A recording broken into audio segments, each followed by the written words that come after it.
supaya dia punya rasa tanggung jawab. Ujung-ujungnya paling dia akan ngomong begini, saya kan cuma dapat dari teman. Nah, ujung-ujungnya cuma ngomong dari situ.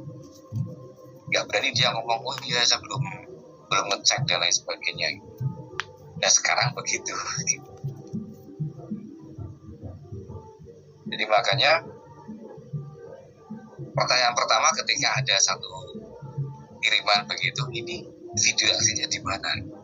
Kan kecuali cuma hiburan gitu ya. Kalau hiburan nggak usah tanya, tapi kalau udah sampai apalagi berbau sara begitu ya, ini kan bahaya gitu ya. Oke, terus nah ini ya, taktik licik dibalik manipulasi informasi online. Jadi contoh ini misalnya ada orang yang playing victim. Nah ini sekarang kan begitu. Ketika ada orang yang dia tersudutkan, maka dia lakukan playing victim. Nah seperti yang tadi saya kasus cerita tadi ya, yang DJ tadi. Ini yang cewek ini, dia playing victim duluan. Dia ceritanya yang DJ-nya kalah cepat gitu ya. Kalah cepat aja itu. Ini cewek playing victim duluan, dia beritanya viral duluan, akhirnya ganet memihaknya si cewek. Nah, tapi ternyata setelah seminggu 2 minggu kemudian berubah total, tapi kan udah terlanjur gitu ya. Si rezekinya si DJ tadi udah terlanjur di cancel sana sini. Tapi ternyata dialah yang benar. Ini kan ceritanya yang cewek dia punya anak, katanya sih punya anak dengan si DJ-nya ini. Nah itu dia ceritanya. Karena dia duluan playing victim dan sekarang ini kan banyak dipakai gitu ya. Cepat-cepatan playing victim. Jadi yang jadi masalah mana yang lebih cepat playing victimnya gitu ya. Akibatnya yang sebenarnya orang yang benar gara-gara kalah cepat playing victim, dia kena bully duluan, diserbu warganet. Ini kadang-kadang yang lebih konyol lagi ketika menyerbu orang dengan nama yang sama, salah sasaran. Masih ingat mungkin teman-teman kan dulu ada 2 nama selebriti, Dewi Sandra dan Sandra Dewi. Nah, gitu. Ini kebalik, ini gara-gara kebalik kan yang satu keliru ini. Yang warganet yang nggak ngerti, ini warganet yang bodoh mungkin gitu ya. Oh ini Dewi Sandra ya, sehingga yang akunnya diserbu itu ya, akunnya Dewi Sandra. Kata-kata ini akunnya dibully. Padahal harusnya yang Sandra Dewi. Nah, beda orang gitu ya. Tapi gara-gara kebalik. Inilah literasi digital itulah yang sangat penting sekali gitu ya, kesadarannya juga. Deflection tadi pengalihan isu begitu ya, mengalihkan isu fokus dari topik utama menjadi tanggung jawab. Nah, banyak yang melakukan pengalihan isu atau dibantu orang lain untuk mengalihkan isu, kan juga ada seperti itu. Ini contoh misalnya ada seorang tokoh ketika dia tersorot secara viral oleh warganet, tapi dia menggunakan jasa, nah ini ya tanda kutip ini, jasa buzzer untuk mengalihkan isu. Ada yang seperti itu supaya kasusnya ini kabur, lebih bergeser ke kasusnya yang lain. Ada yang model-model kayak gitu. Nah terus repetisi, nah ini hati-hati bahwa yang namanya repetisi itu kan sesuatu yang diulang-ulang sehingga menjadi sebuah kebenaran. Jadi ini juga hati-hati gitu ya, karena di medsos mudah sekali orang melakukan repetisi sehingga yang diulang-ulang itu dianggap sebagai kebenaran. Itu hanya karena diulang-ulang tadi. Terus kemudian mengeksploitasi emosi. Nah, ini kan sekarang juga ada gitu ya, orang yang memang jualan emosi. Ya, jualan emosi. Baik itu jualan kemarahan. Jadi anger business itu benar-benar ada anger business. Jadi kalau misalnya ada satu konten begitu, terus dia akan marah gitu ya, tapi ujung-ujungnya kan itu cuma konten. Karena ada begitu ya. Bahkan itu kemudian ke dalam teknik marketing juga gitu. Seakan-akan ada perseteruan antara si A dan si B, tapi ujung-ujungnya memang untuk mendongkrak popularitas si A, misalnya seperti itu. Ada orang biasa berseteru dengan seorang artis, ini bisa jadi itu, seperti itu. Ya bisa jadi hal-hal seperti itu, ini adalah sebuah skenario di belakang layar. Ya untuk apa? Popularitas sekali lagi. Karena kan sekarang yang namanya medsos itu jauh lebih hebat daripada televisi. Nah ini kadang emosi-emosi, kemudian ada juga orang yang jualan kesedihan kan juga ada ya, jadi konten-konten yang jualan kesedihan, tapi itu juga sebenarnya konten juga ada. Ini makanya saya juga mempelajari bahasa tubuh ketika orang-orang yang di dalam konten kesedihan gitu ya. Contohnya begini, ada yang dikasih apa nih, misalnya seorang pemulung lagi jalan gitu, terus tiba-tiba di tangannya itu ditempeli uang. Kan mungkin barangkali teman-teman ada yang pernah lihat model konten seperti itu jangan dikira itu asli semua kan gitu ya. Ada ini pemulung jalan-jalan atau pemulung yang lagi narik gerobak, tiba-tiba dikasih uang tempelin di bajunya. Nah tapi masalahnya actingnya yang si pemulung ini kurang baik gitu ya. Actingnya terlalu datar aja gitu. Dan juga ini seperti kan aneh gitu. Tiba-tiba orang dikasih uang 300.000 tapi actingnya kurang terkejut gitu. Tapi itu jadi konten yang menarik gitu. Oke. Nah sekarang bagaimana kita membedah kebenaran? Bagaimana kita harus menjadi kritis ketika ada narasi-narasi seperti itu. Jadi misalnya ini ya, kita perlu mengetahui waktu kejadian. Jadi pentingnya kenapa ada waktu kejadian, bisa jadi ini contohnya yang ketika Eko Patrio rumahnya dijarah, itu sebenarnya kan muncul video-video dia lagi joget-joget kan. Itu jogetnya sudah lama dan bukan dalam waktu yang berdekatan dengan ketika dia joget-joget dapat uang 3 juta per hari. Video lama. Uya juga begitu.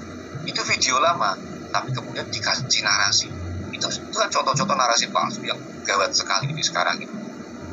Terus ada Eko Patrio. Kemudian setelah rumahnya dijarah, muncul lagi di Eko Patrio, dia lagi nyari barang-barang gitu ya di sebuah lacinya dia. Ambil barang, mau dapat stoples, ambil barang dapat panci, tapi dia ambilnya itu uang juga ada uangnya sepok gitu ya. Terus yang terakhir dia dapat minyak goreng. Itu video Eko Patrio ketika minyak goreng langka. Itu dimunculkan lagi gitu ya. Ya karena ada kerusuhan itu. Itu kan berarti waktu ini ya, durasi waktu tadi. Itu kan kita harus hati-hati gitu. Ini video udah lama diputar lagi kayak gitu. Terus tentang detailnya, kita pun harus tahu bahwa ya di dalam video apa gitu ya, detailnya kita pun kan harus paham gitu ya. Kalau setidaknya kita bertanya gitu ya, atau kita tuh mengkritisi ketika ada video itu, kita harus mengkritisi di situ. Konsistensi, kemudian invasif, kemudian emosi begitu ya. Nah jadi memang ini adalah hal-hal yang harus kita aktif gitu ya ketika kita mendapatkan sebuah narasi termasuk ya narasi orang yang menawarkan kesehatan. Misalnya maksudnya begini, narasi orang yang menawarkan bahwa ini minuman herbal lah, misalnya seperti itu gitu ya. Terus katanya menurut penelitian atau menurut para ahli di Jepang itu cuma begitu aja bunyinya. Itu kan nggak detail sama sekali. Menurut para ahli di Jepang, siapa ahlinya yang ngomong? Tapi kan orang langsung percaya. Penelitian ini temuan ini sudah dipakai di Jepang sejak tahun 1400-an misalnya begitu. 400-an, terus siapa? Gitu ya. Terus siapa? Itu tidak pernah ada. Tapi karena kemudian ini direpetisi tadi, di-share sana sini menjadi sebuah kebenaran.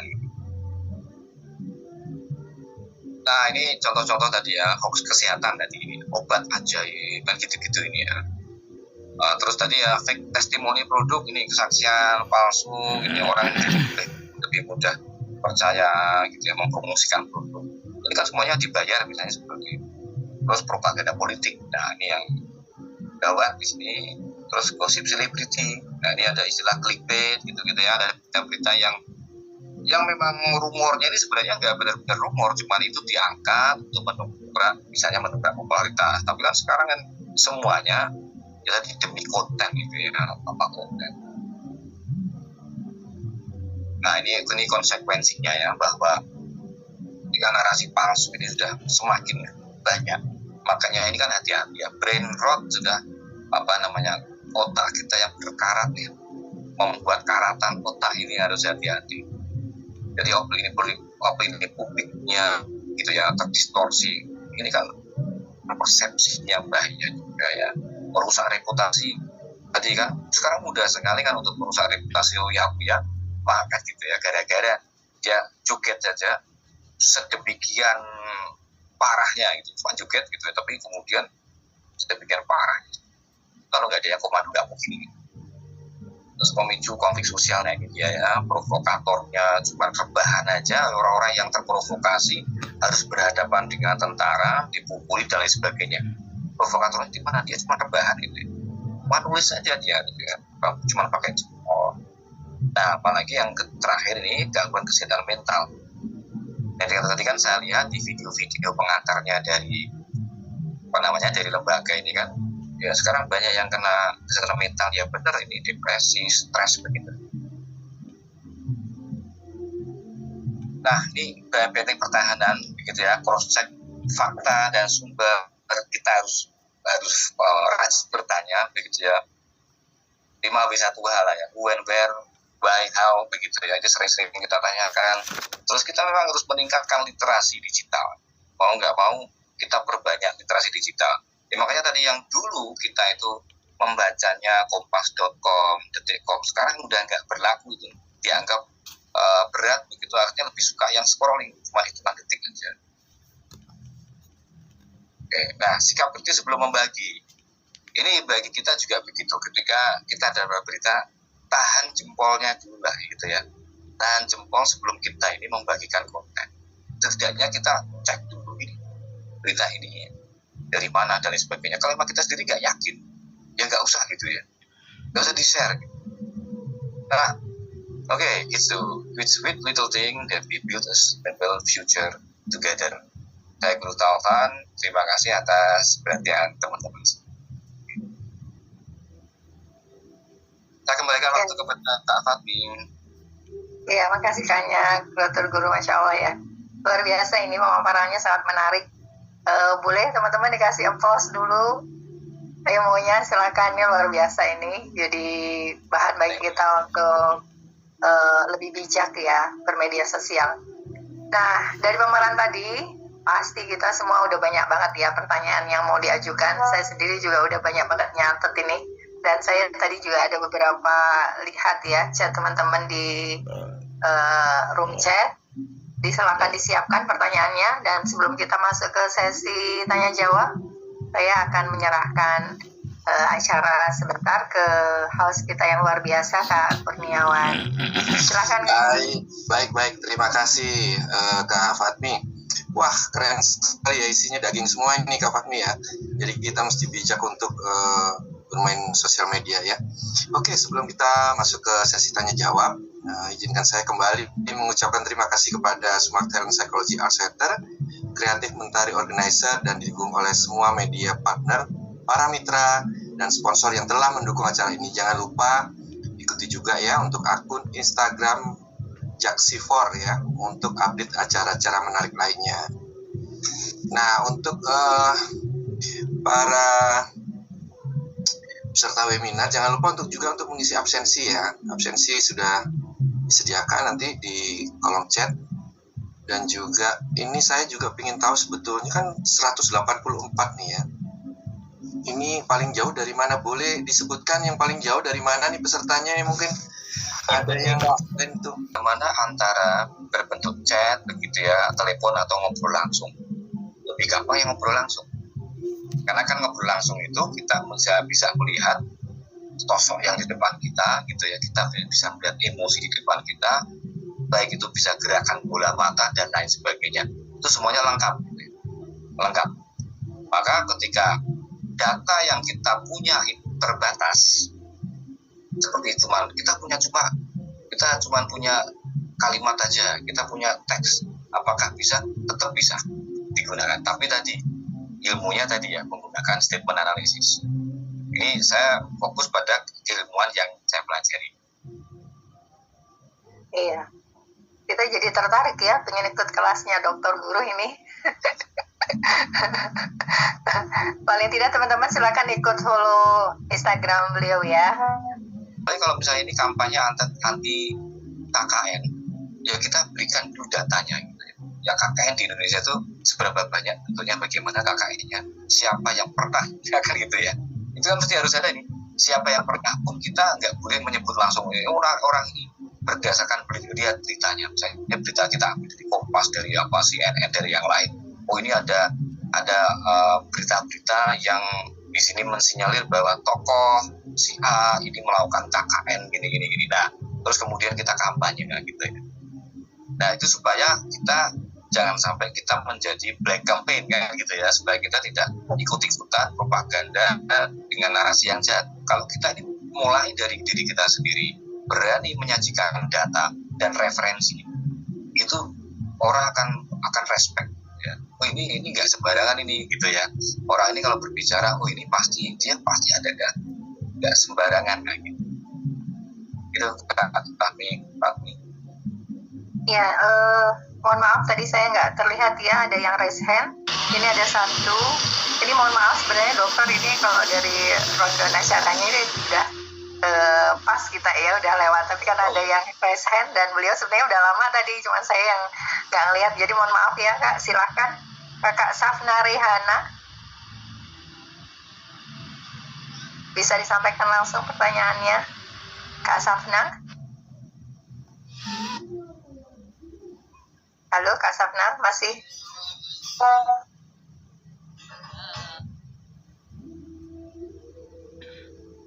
Iya, silakan Kak. Assalamualaikum. Sikat padat Kak ya.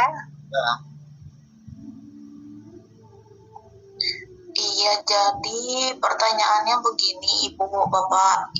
Sebelum izin bertanya, tadi itu kan dijelaskan bahwa ada yang namanya white lies ya, atau kebohongan putih, itu kebohongan demi kebaikan. Nah, terus dijelaskan pula respon limbik itu dalam menghadapi ancaman itu kan ada freeze, flight, sama fight.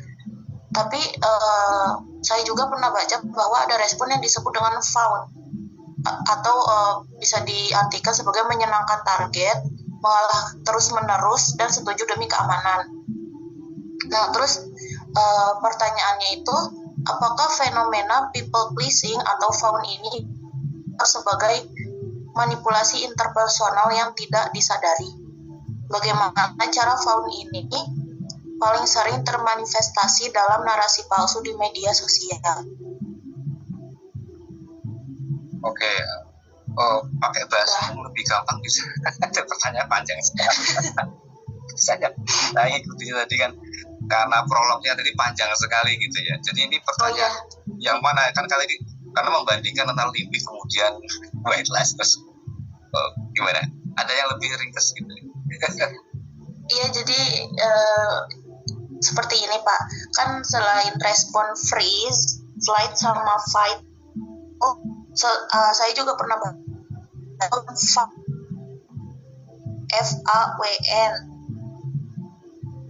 Nah, terus faun ini tuh termasuk salah satu cara manipulasi interpersonal atau bukan Pak? Terus kalau misalnya dilakukan di media sosial itu bentuknya tuh seperti apa? Oke, saya tidak paham tentang faun gitu ya.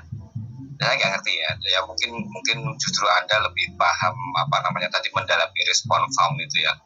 Cuman yang baku tadi ya, yang baku di limbik itu ya 3 itu, freeze, flight, dan fight itu. Nah itu jawaban saya. Makanya kalau saya misalnya ada faun, oke lah, ada respon faun begitu, oke, ini mungkin itu sangat dalam sekali di keilmuan Mbak Safna gitu ya, di psikologi ya. Kalau saya ini kan ada di komunikasinya, begitu Mbak Safna.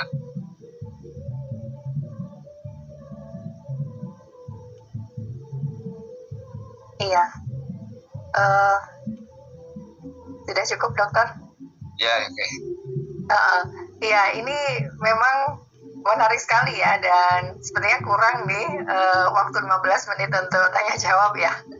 Saya lihat udah masih banyak banget itu pertanyaan yang mohon maaf saya belum sempat baca, tapi jangan berkecil hati. Kami tetap ada webinar ya sampai tanggal 9 Oktober, silakan diikutin dan temanya sangat menarik semuanya. Gitu. Jadi mohon maaf mau tidak mau harus diakhiri gitu ya karena kita sudah kelebihan nih waktunya gitu. Kalau dari saya pribadi ini luar biasa ya, paling tidak membuat kita semakin bijaksana ya ketika kita memakai media sosial dan kita berusaha media sosial itu tidak membuat kita terpecah belah sesuai dengan tema utama ya, festival aksi anak damai gitu ya. Bagaimana semua perbedaan kita tetap membuat kita bisa bersama-sama bertumbuh, saling dukung, kita damai, bisa menerima semuanya. Nah, untuk di akhir sesi bisa minta tolong dokter guru untuk bisa memberi. Jadi kebijaksanaan kita di dalam bermedsos itu dimulai dari jempol kita. Ya, jadi jempol kita jangan lebih cepat daripada otak kita. Kayak gitu, closing ya. Terima kasih. Siap.